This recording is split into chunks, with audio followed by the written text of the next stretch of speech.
Welcome back to the Atypical Hunter podcast. I'm Chris Begbie, and with me as always is a man who some say is frightened by pickles, the salty Dr. Kyle Mork. On this rainy morning, Kyle and I are having a cup of coffee and laying out our goals and hopes for the 2019 whitetail season. Being that it's my first season, I'm obviously swinging for the fences, and Kyle's just looking to switch things up a little bit. Whatever happens out there this season, we're both excited to learn, have some fun, and try to figure out what the heck we're doing out there. And being that we're less than a month away from opening day here in Illinois, make sure you get your practice in, get your gear ready to go, and your hunting buddies pumped up. Happy hunting.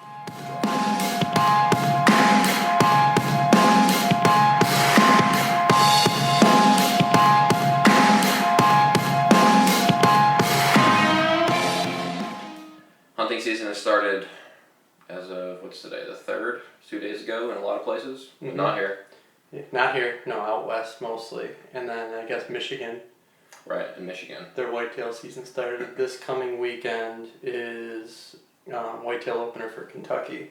And then ours is, October? Or is it end of September? We're so October prepared 1st. I don't even know. October 1st. Sorry. I didn't realize Michigan had started. I'm going to be in Michigan next weekend, or this coming weekend. Yeah. I wonder if I can sneak out. I have a wedding. I wonder if I could sneak out in the morning. Good luck with that. Sunday or something. Good luck with that. Well, my wife's dad's a huge Michigan football fan. He's got season tickets, and he's like, he saw the invitation, and the ceremony is at like 2 or noon or something like that, and then the reception doesn't start till 6. There's this huge gap in between the ceremony and the reception, and he's like, we could go to the Michigan game in between the ceremony and the reception. Do you want to do that? And I was like, he's like, you might have to miss the ceremony, but you can just go to the party afterwards. So that's very tempting. I'll get back to you on that. He's a very brave man. Yeah, yeah. I think that's something you can get away with after quite a few years of marriage. Yeah, probably. Not the and I don't think my wife was actually too upset by that. Surprisingly. But she's a Michigan fan though too. She is, yeah. But I was like, I don't know if I would want someone doing that. No, so I guess even before anything else, we should talk about the giveaway a little bit from Beardcore, from Alex, a new bow hunter. Yep, he's a new bow hunter. He's a friend of Kyle's. He just started this season, right? Or he will be starting this season? Yeah, he literally got his bow within the last month from Bob over at Chicago Archery, who was one of our guests on the show. Yep. So he, I think he got a diamond edge, and it looked like he's shooting FMJs out of it. So nice. Yeah, he got set up pretty good. That's Bob doesn't set anybody up poorly out of his shop. So Beardcore is doing a cool giveaway. For one of our listeners, you have to go onto our Instagram or Facebook page and like both the Atypical Hunter podcast as well as the at the Beardcore, and like and share our post, as well as tag a buddy who you think has a pretty gnarly rut stash, or who needs a little bit of conditioning to their rut stash or their beard. We won't discriminate between the two. We'll let Bo just take the proprietary measures over just the rut stash. So I would prefer to see bad mustaches. Yeah, bad mustaches are pretty funny, but bad beards can be pretty good too. I'm working on my own bad beard right now. Yeah, you actually grow in way more full than mine does. You think? Yours is just taking a little bit longer. Yeah, maybe. But so what is he going to be giving away? So just some conditioning products, like a beard balm and everything like that, make you look a little bit more presentable when you're done hunting. Right. So it's not scent free, so don't wear it when you're hunting. It's to make you a little bit more acceptable to your wife and or significant other when you're done. So I could use something. I was working outside all day and I got some sun rash, I think, on my face. I wonder if Beardcore makes anything for that. A little calming lotion. We'll have to work with him on that one. Yeah.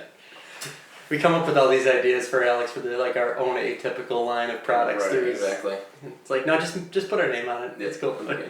But yeah, he's a good guy, just starting out in the hunting space as well. So yeah, and he caters to like the motorcycle gun owner. He's pretty much all manly. Anything manly, that's the target audience for Alex. So check him out at thebeardcore.com. cheap products. You can get it pretty quick from him, and he's a good guy. So good to support the small business. Inexpensive products. Inexpensive products, not cheap. Yeah, inexpensive products. So I got a lecture from an old mentor of mine about that. Yeah. The difference in the words. I can definitely see the difference. Yeah. And you would think with teaching marketing as long as I have that I'd know I'd recognize the difference, but because the products aren't cheap, they're very quality. They are affordable. very affordable. So. But yeah, I'm looking forward to him getting out there this season and seeing how he does. Yeah. If he can bag a deer. Yeah.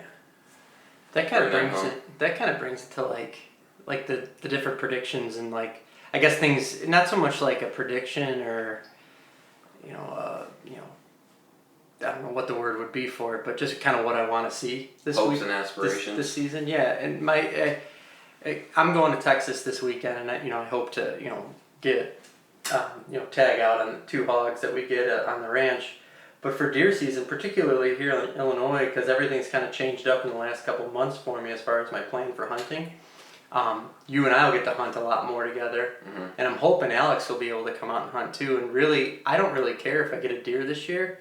I want to be there when you guys get your deer.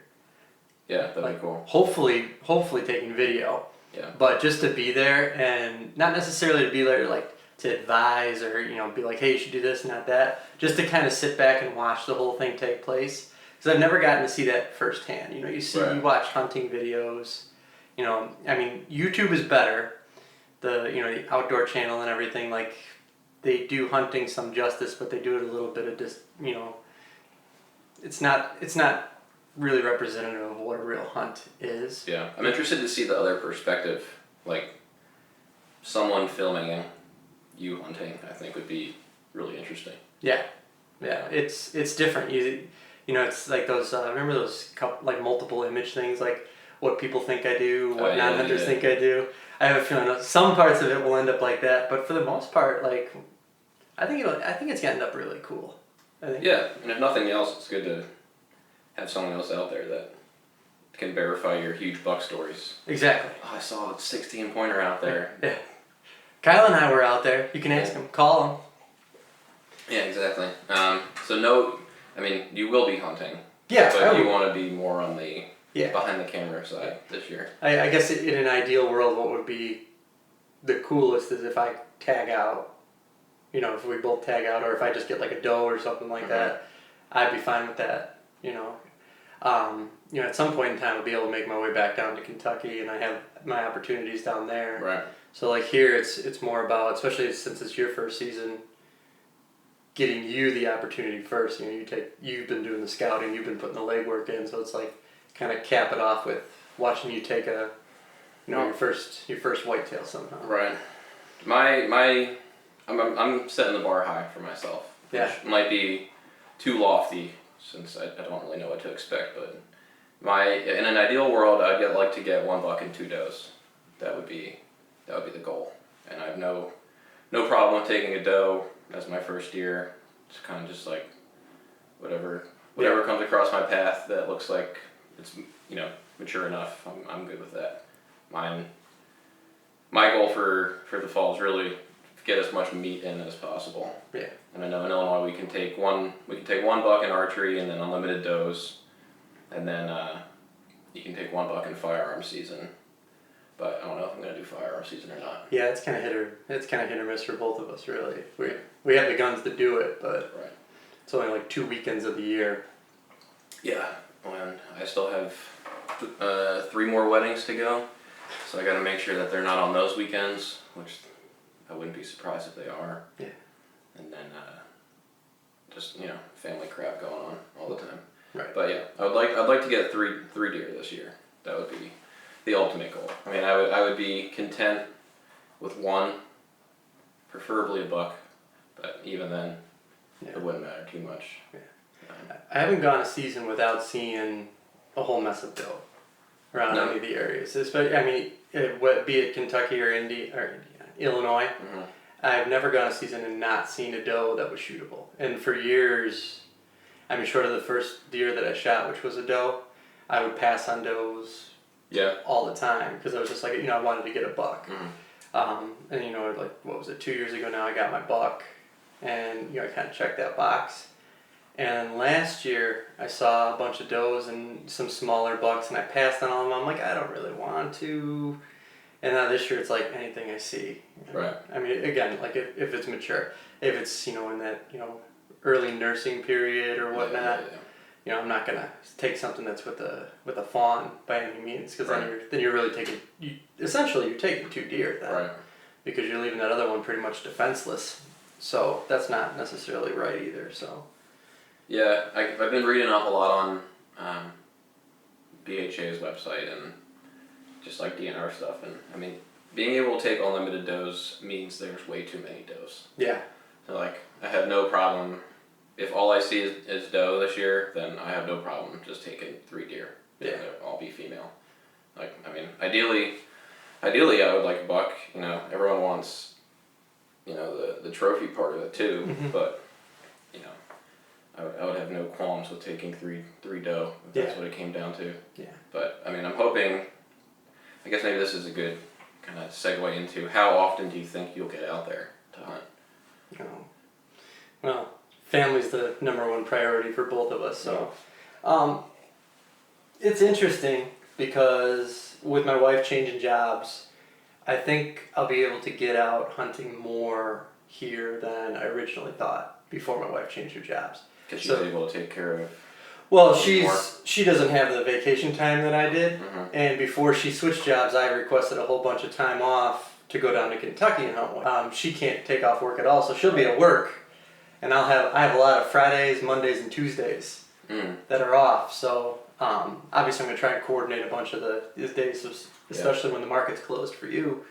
But kind of coordinate those days, and most of those days off that are requested happen to be during the rut. So, Perfect.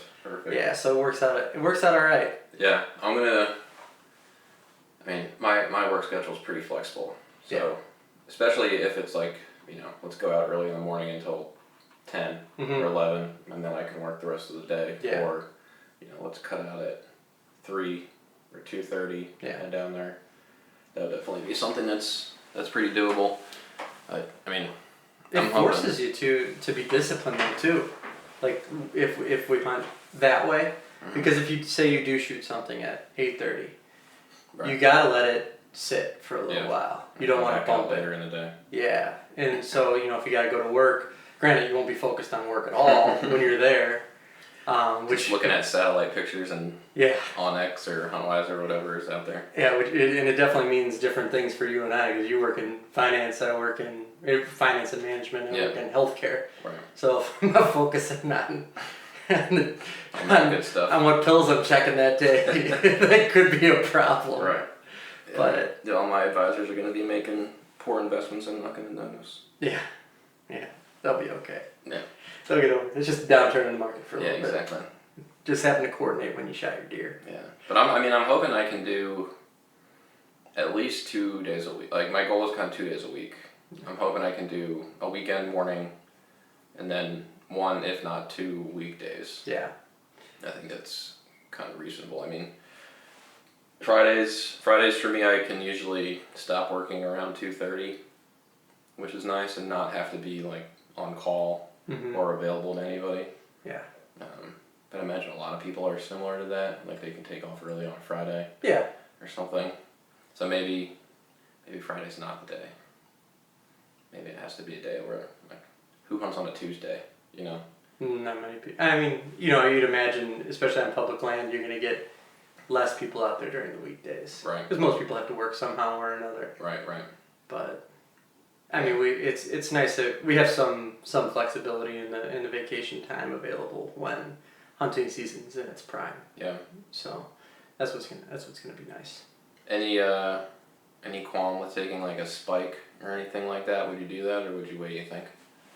I honestly, if it's a younger buck, I'd probably just let it go. Yeah. Just because you give it a chance to kind of mature out a little bit, because it's like you said, they wouldn't issue so many tags and want you to take so many doe if they weren't overpopulated. Right. And with bucks, there's not as many of them. You at least don't see as many of them. I don't know what the true numbers are. Yeah. Or anything like that, but I guess in the interest of kind of conserving and letting that buck grow bigger, letting it breed, So that there's more bucks later on down the road. I would probably pass on that. I did last year and the year before that with a couple smaller bucks and spike bucks. Yeah, I would too. I think I want something just that seems mature in general, whether that's a doe or a buck. Yeah. Something that has had a chance to live for a little while, reproduce a bit, and then I think I'd be okay with it. But yeah, I wouldn't want to take anything that's a 1-year-old or something that's just kind of feeling himself. Yeah, starting to learn a little bit. Yeah. The area. Yeah. Because you want it to be there's the challenge part of it too, but you do kind of want kind of let life live for a little while. Oh yeah, for sure.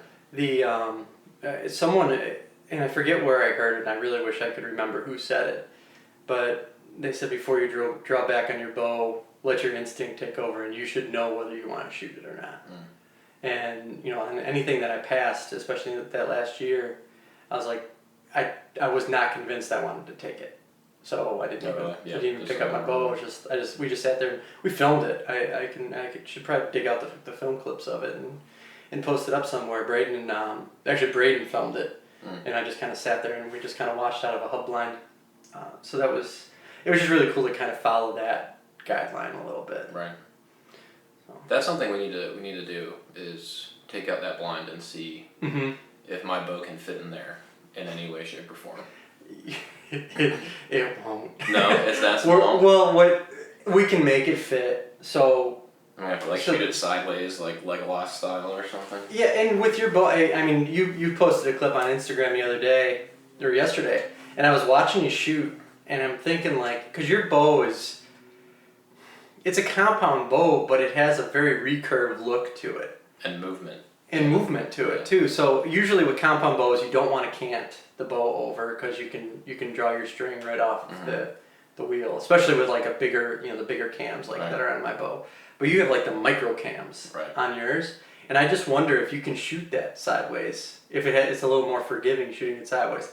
Maybe not something we want to try out this year. Maybe I don't know. I wouldn't have. I mean, we could try it in the backyard, just shooting at a block. But if it destroys your bow. Yeah, we probably. I don't think it would destroy it. It's been through a good amount. Yeah, you've done some interesting technical work to it. Yeah. Little modifications. But I mean, how tall is the blind? Well, that's kind of where I was going with this. Either canting the bow over, or so hub blinds are typically held down by the camping stakes, those little metal ones you see for the the tailgating tents. So what I would think we would do is somehow modify those stakes to have a kind of a stop to them, so that it actually the stake goes only so far in the ground, and then the blind rests on top of whatever stop we put on those 4 stakes, so it holds the blind higher. Because I mean, if you're holding it,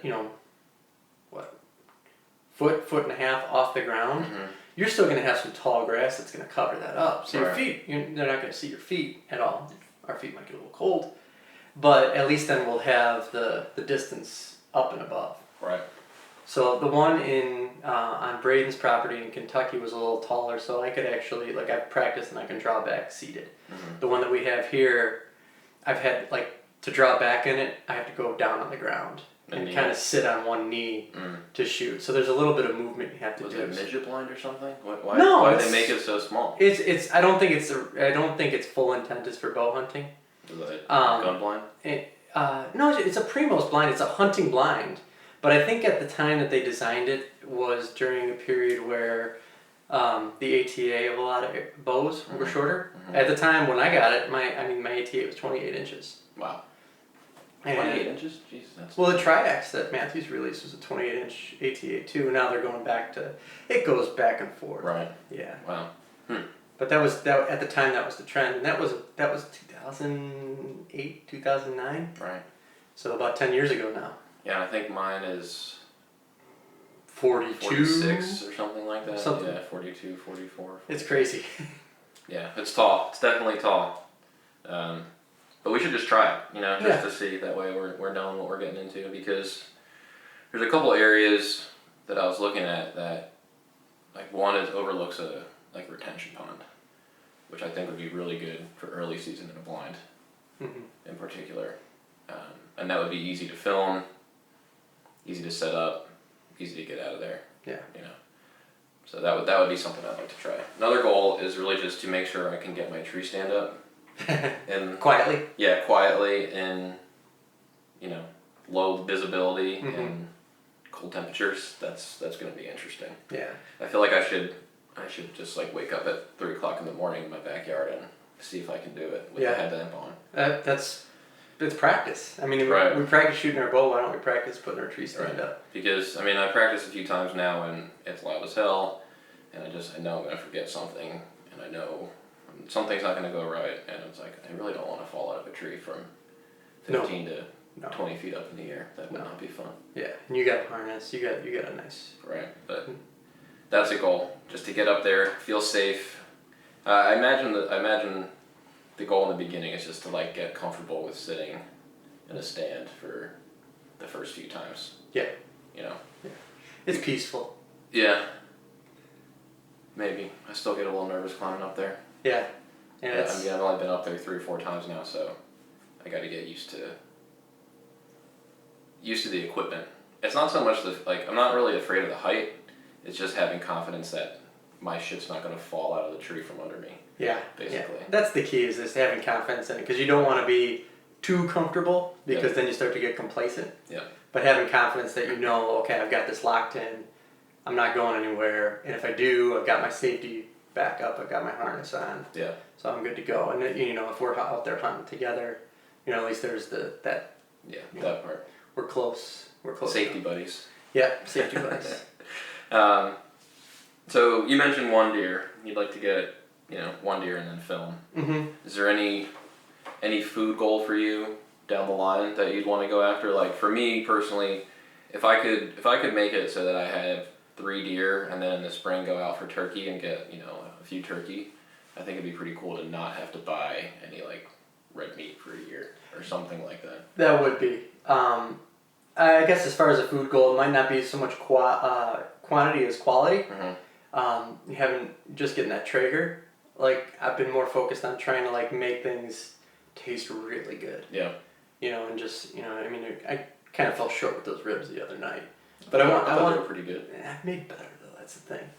But with whatever I get, be it this hog, or if I get a hog this weekend in Texas. Well, then you can definitely make ribs. It's not the same. No. No, that's going to be backstrap and rear loin. And these are feral hogs. They're more lean, less fatty. Yeah, they're pretty muscular. Yeah. I mean, it doesn't taste good. We smoked them down in Texas, and they were like paper thin ribs. They're not very meaty. Interesting. So they're not like the big fat plump. Right. Domestic hogs that you raise for baby back in St. Louis ribs. But their backstraps are good. So that's what I want to be able to prepare it in kind of a slow cook fashion. Very just put some time into preparing the food. Right. So that it tastes good, and there's that part to it. Not so much like having a ton of it to feed throughout the year, because we live close to a grocery store, and that's just like the name of the game for me right now is I get my meat from the grocery store.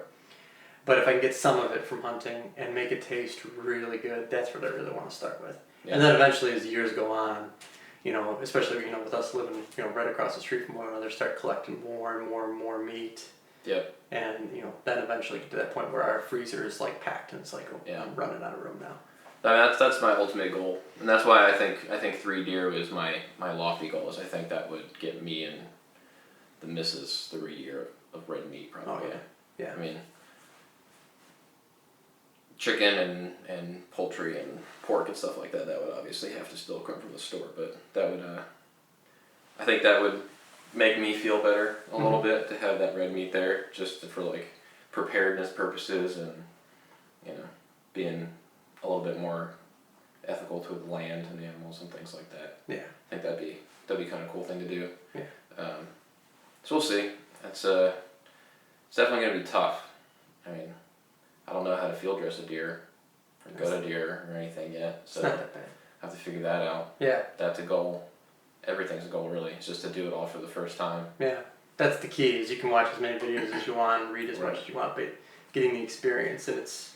I've field dressed other things before, so I can't imagine that different. But a lot of it's just like figuring out regulations and where you can go. Like, and we have to sign in, I think, to the areas that we have to hunt into. Right, that unknown of never having to do that is Right. it's So a little like, where do we intimidating. go? Yeah, it's just a lot of unsureties out there, Yeah. unknowns out there. So it'll be an interesting season. I know, you know, it seems like there's a lot more new hunters that we've been talking to. Yeah. At least. And I don't know if it's just because of what we're doing now with the podcast or what, but it's kind of exciting. It's nice to see people getting into it. Yeah. Hopefully we get more. It's kind of this catch-22 where, like, you know, you want more hunters because you want people to appreciate what you're doing Mm-hmm. and want to be part of that community, but then you also don't want more hunters because I don't want you out there hunting my area. Yeah. You know? I think if we run into in the past, we've run into people through that goofy ass hunt club that we did quite a few years ago, and the people that we run into were complete dicks. Really? Yeah, and they weren't part of the hunt club. They would just be some well-known asshole in the area, and that would hunt the land just adjacent to it. And this is all waterfowl too. So, and you know, we would have some issues with people where it's just like, no, you can't be hunting here. This is my lease. You know, your lease starts over there. We didn't have Onyx then, or we didn't know about Onyx then, and we would have to do Google Maps, send it to the president of the club, and be like, hey, this is where we're at. Right. This is where he's at. What do we do? And he would kind of, you know, advise forward. But now, in just as we're talking about, just running into people and people hunting the public land, I hope we run into some people. I hope we run into people who are, you know, just getting into it, and you know, because I've heard a lot of stories, especially a lot of the guys who train to hunt. They would tell me about other guys that they ran into that I know from somewhere else, and like we just happen to know the same person. They're like, yeah, I ran into that guy when I was out hunting. He was really cool dude. You know, all positive experience. And he ran into him while he was hunting. You know, he didn't get pissed off that he was like messing with his scent or you know, messing with his area. He was just like really excited that he met someone else out on public land, and that's kind of what I'm hoping for a little bit. I mean, there'll be days when we want to be out there on our own, but if we run into somebody, I hope they're a new hunter. I hope they're just someone who, you know, wants to help out people who don't know what they're doing. Which I would be surprised if they weren't, because everyone, which I mean, maybe this just comes with what we're doing, but like everyone that we've talked to or asked for help has been super helpful already. Yep. However, maybe the people that we aren't talking to because they don't want to talk to us are the assholes out there. Yeah. You know, so like we don't know who's out there, but everyone so far in the quote-unquote hunting community has been super cordial and willing to help and that sort of thing. Yeah. I feel like I would be that way. I mean, I don't really know what I'm doing yet, but Yeah. you know, if I were to run into somebody, you know, walking out to a spot, I'd be like, yeah, I'm probably going to head over here. Where are you going? Let's try to not, you know, cross paths too much or whatever, but let me know how it goes later on. Yeah. You know, something like that. Because I mean, that's how everyone gets along and everyone's happy. Exactly. You know, like, that's how you stay safe too. Yeah, I mean, and second, I mean, I don't want to be in a tree right across from somebody. Waving at them. Yeah, like, you know, like something like that, making noise or something along those lines. But yeah, everyone's been pretty nice so far. I imagine that'll continue. But yeah, that'd be interesting. I mean, the 2 times I did deer hunt and during gun season in New Jersey, I didn't run into anybody, so I didn't. You know, I was pretty hungover both times as well, so I was just kind of sitting there, like, swaying back and forth in the tree. Just hoping it would be over soon. Just like, I don't want to fall out of this tree in January. No harness, probably. Definitely no harness. I was just like, don't fall asleep and fall out of here. Yeah. But yeah, I hadn't seen anybody then. So it'll be interesting to see if people are out there when we're out there or where we are. I'm sure there will be. I mean, there's not much public land here. No. So the people that are hunting will probably be in the same spots. Yeah, and we don't want to. I mean, you know, I hope I don't. If anybody's listening, I hope we don't screw up your hunt when we're out there. If we do, we apologize in advance. And it's definitely an accident. We're not doing it on purpose. And just, you know, if you run into us, sorry. And if you got a problem with it, just remember we could probably kick your ass. So that's the other part. Like it's kind of nice knowing that when we're out there.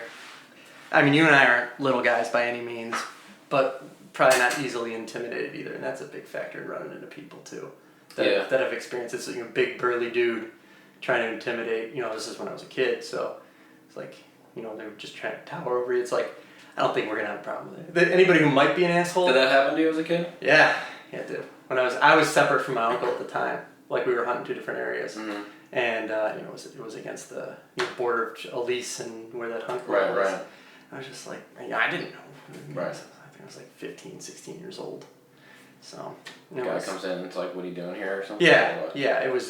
This is my. You don't belong over here. There wasn't even like a hi. How do you do? Oh really? Yeah. Just like don't be here. Yeah. He's like, you should not be here right now. You need to be over there.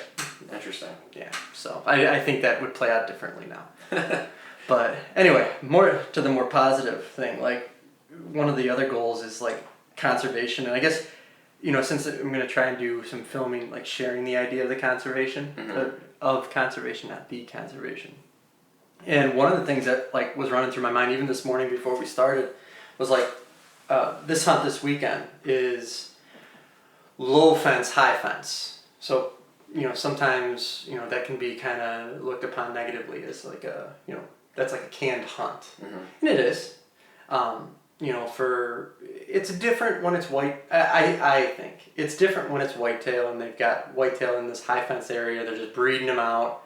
That has its own issues.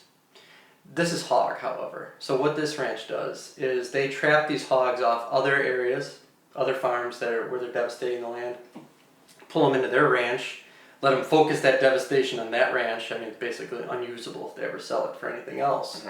But they let them, do their thing, and then have hunters come in, and whether it be your practice hunt, whether it be your main hunt of the year, like you're taking out a nuisance animal. Right. That's devastating land somewhere else. So it kind of blows the idea out of the water that a high fence or a low fence private land hunt can't be conservation, because in that way it really is. Right. And I know it depends on how you spin it or anything, but I feel like that's a pretty good argument to make for. Even if it's not, no, I agree that it is. Yeah. But even I was thinking about this the other day. I was like, all right, everyone wants the fair chase. Everyone, not everyone, but a lot of people give people that hunt fenced areas a hard time because they're not, killing an animal off of public land that was more challenging or something like that. But I mean, maybe that's not what it is to everybody. Yeah. I mean, for me, the hunting is going to be primarily about food.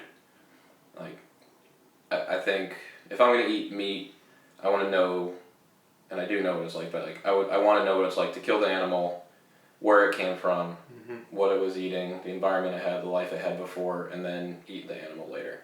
Instead of being so detached from the food that I'm eating. And I think that's perfectly fine. Like if you go out there and you pay a ranch to hunt that land and there's deer on the ranch, like I think that's fine. It's like picking out a steak. Yeah. But you're killing the cow and butchering the cow. Yeah. I mean, I think that's way better than going to the store and just picking out a piece of meat and have no idea where it came from. So I mean, maybe it's not as conservational. Is it that word? Conservational?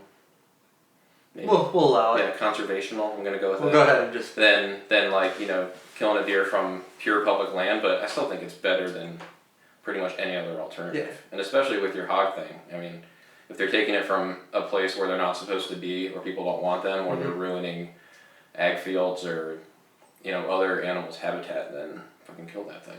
Yeah. And eat it. Yeah. I mean, at least you're taking the meat and you're not just like killing it and leaving it there. Yeah. It's good all around. Yeah. And even if you do, like, there's been times where we haven't been able to find the hog. Like, the areas that when we're looking for the hog that we're trying to find, it's like it's like a killing field. It's like and those bones were all stripped of the meat. Like there's other animals out there that are taking advantage of a hog that died. There'd be a coyote, which a nuisance animal in itself, but definitely a necessity for rodents and hogs too. Right. I guess it all becomes like a circle of life type of thing. Yeah, but it is though. I mean, that's the big thing for me, and like getting into all this. The biggest motivation was like knowing where the food's coming from and making sure that there's a good impact on the environment, whether that be killing animals that there are too many of, or not eating as much factory farmed food. I mean, I don't think I'm ever going to get away from that completely. I think that's a little insane, but Yeah. I'm going to try. It's just not practical. Right. I mean, we don't live in a completely rural area where Where we could do that. you can jump out and hunt real quick and go to work each day. And Right. yeah, it's from a practicality standpoint, you can do as much as you can. Right. And I think there's a good concerted effort on both our parts to do just that. That's funny. My mom has recently, as of like 2 years ago, probably gone what I call partial vegan, which is where she eats pretty much vegan like 6 days a week, and then 1 day a week she kind of just like, if there's meat or cheese around, and she's at a party or something, she's not gonna not eat it or be difficult about it. But I kind of had a moment where I was like, I don't want to be, just like not having any attachment to the food I'm eating, but I'm definitely not going vegan because that's insane. Yeah, I have a hard time understanding it. I mean, there's the cruelty to animal thing. Okay, I mean there's a lot of ways to shoot that argument down, and I just don't understand why you would do that to your body. Why you would not intake food that, I mean, our ancestors have been eating meat. Yep. For years upon years upon years upon years. And I mean, a ton of red meat obviously isn't good for you. I mean, you have to balance your diet out. That's, how we've evolved.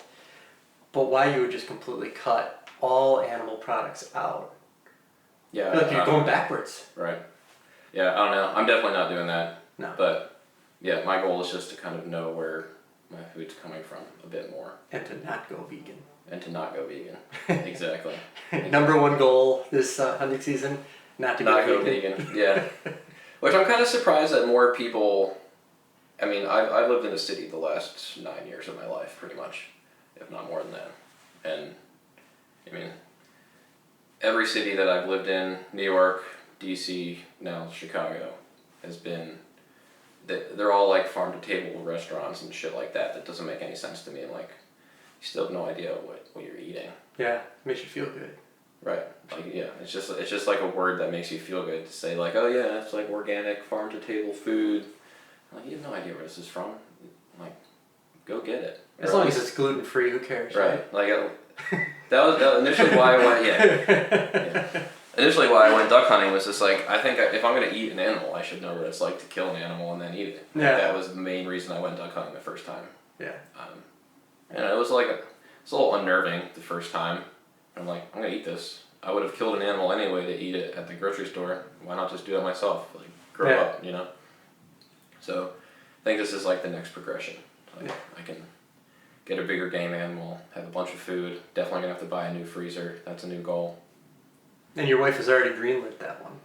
That's the best part. She's good with that, which is nice. And she's also agreed to, if she's like, you're not gonna get 3 deer. You have no chance in hell at getting 3 deer. But if you do, I will try to not eat store-bought red meat this year, if you do that. Well, that works out. So that's kind of cool. Yeah. Which, I don't know if that's going to work out or not. I'm going to try. Yeah. Well, when our wives tag team against us with the... Well, and she holds me to a lot of things that I've said. Like, not using a new bow until I kill a deer with my old bow. So, I'm going to hold her to her statement too. Although, it's not recorded, so she's got me there. Where everything I say on here is recorded, and she can play it back for me. It's like, you said this at this time. We can make it unavailable for a little while. Like, we have that power. Turn that off. I don't know what happened. We lost the file. It was episode 12 just disappeared. Yeah, I don't know what happened. But I think that'd be pretty cool. Yeah. To do that.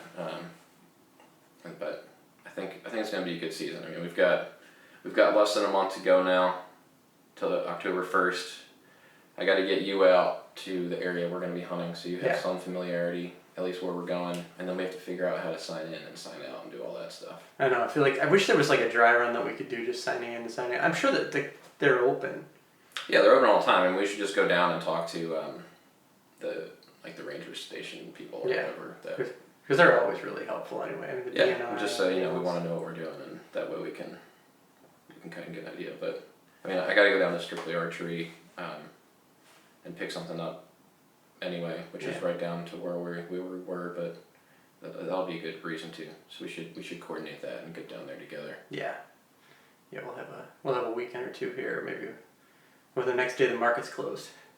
Yeah, or even not. I mean, my Yeah. boss doesn't work that much, so I can get out whenever. Hopefully he doesn't listen to this podcast. No, I don't think he does. But hi, Nick, if you do. Don't fire him, You know it's true. because this is not. We don't make any money from this, Nick. So just. Oh, well, he asked me about that. He's like, is this an outside business activity? You're making money? Do you need to report this? It's like, no, don't worry about that. We're not doing any of that yet. Yeah. None of the 23 listeners that we have are... Yeah, and we're both using the air quotes. Right, yeah. So. You never know. We're working on new equipment, though, by the way. That's Yeah. a goal as well. I know we've met a bunch of listeners who have said sound quality has a little bit to be desired. So we're trying some new things. We got a new microphone out right now. I believe the word they used was shitty. Yes, that's correct. And I agree. We're working on it. The Yeah. phone calls coming in are difficult to make sound good. Yeah. And you would think that would be easier. You hear so many podcasts that have that. Yeah. And you would just think that there would be something someone would have made to make that a little more seamless. Because it's a little convoluted. Yeah, it's not easy. No. That's for sure. You can't just plug something into your computer and make it work. So we're working on it. Be patient with us. Yeah. Continue listening, please. Yeah. And keep giving us that feedback, because if it does finally sound, good enough, just say, yeah, sounds good now. Just keep talking out of your asses, and everything else will be fine. So we're working on that. But all right. So goals. Better sound quality. Better sound. We're working on that now. Yep. As we speak. You want to film. Me and Alex get deer, and you want your own deer. Yeah, I was gonna say, make sure you add that part. You said you want to film me and Alex. You're like, what are you doing in the woods? Yeah, you never know. Softcore deer porn, shit like that. And then I want to get 3 deer. That is my goal. I guess the overarching goals. I think that's good. I think that's feasible. I think they're all feasible. Yeah. I think the 3 deer might be a little tough, but we'll work on it. I got a lot of time. Yeah. What I mean, October to January. Figure I can make something happen. Yeah. I do kind of hope we get drawn into the late season.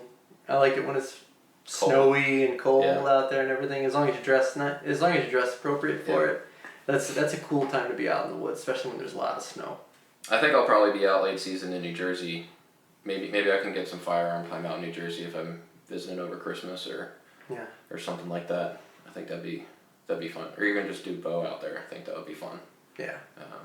I wouldn't be able to bring the meat back, I guess. Well, actually, No, I'm driving out there, so I would be able to. Yeah. That's going to be a fun 12.5-hour drive. Or 11.5-hour drive With your dog? with the puppy Who gets car sick? who gets car sick. Who threw up on me on Friday night. That was fantastic. It doesn't smell as much anymore, though, so that's good. Just a little dog food smell. But, yeah, that'll be good. I think we got a lot to work towards this season. We've got less than a month to get out there and practice and make sure everything's buttoned up. I know we're going to do probably, 3 more episodes, 2 more episodes before the season starts. Yeah, sounds about right. I think we need to get back to Bob at Chicago Archery and do an episode before the season goes out. We do, especially with some changes that I'm making with my archery gear. Yeah. I think that'd be a good one to. So we're going to get back out there, but I think it's a good place to wrap it up. Make sure you guys leave comments for us. Let us know how we're doing on, if you're listening on Apple, they have comments areas, and subscribe, follow us on all the social media pages that we're on. Otherwise, make sure you get out there, get practicing, and happy hunting. See you guys.